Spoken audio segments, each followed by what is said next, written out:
Some people walk away from the table and never return. They become stories left unfinished. So why do D&D players quit? Let's get into it.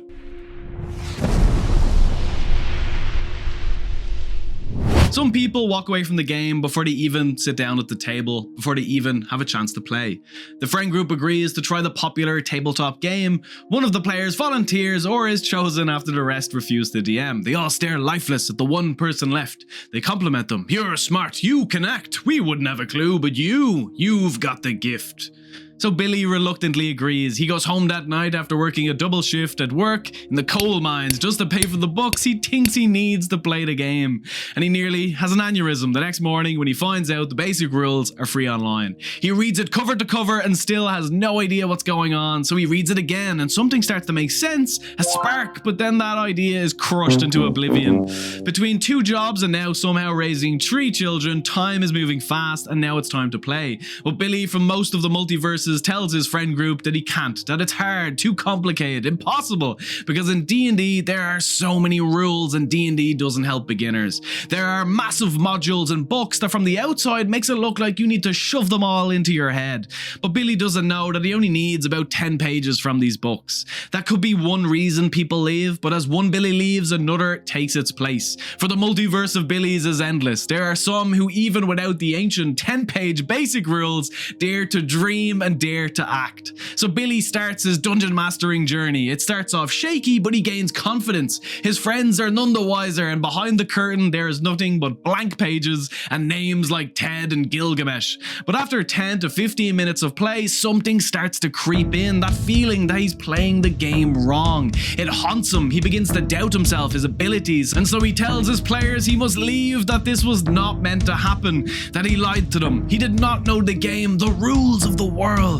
And then back to the coal mines from whence he came. The feeling of playing wrong turns many, like Billy, away from the game. Across the Billyverse, there are some who turn to the internet. They watch famous shows like Critical Role or play games like Baldur's Gate 3. And so Billy sits at the table again, starting his journey once more. He finishes his first session, but he's disappointed it didn't live up to the shows or the games he has played. Because Billy, whether as a DM or even as a rogue player, has expectations.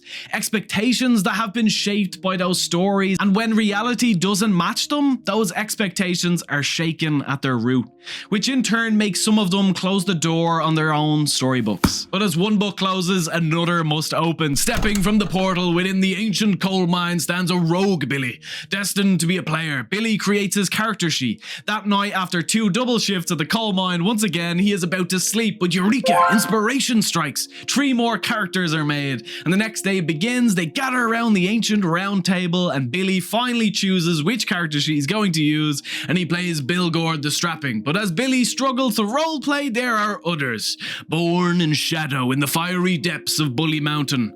Us DMs have a name for these foul creatures: Spotlight Hoggers. Billy cannot get a word in. The DM forgets he even exists, and he is then banished from the table, back to the ancient coal mine, and thrusted into the portal from whence he came. So many stories, so many Billys. There are so many reasons that amass in the fall of the great number of Billys.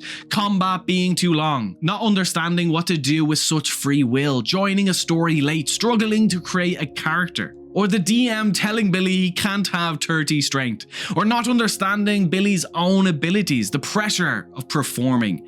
These are the stories, the reasons why players like Billy walk away from the table forever. If you are like Billy and are either looking to learn the ropes of being a dungeon master or slay your first dragon as a player, then keep going, never give up, never give in. I make these videos for all the Billys and Bellinas out there. If combat is where you lack confidence, check out my full combat video, Everything a Billy Needs.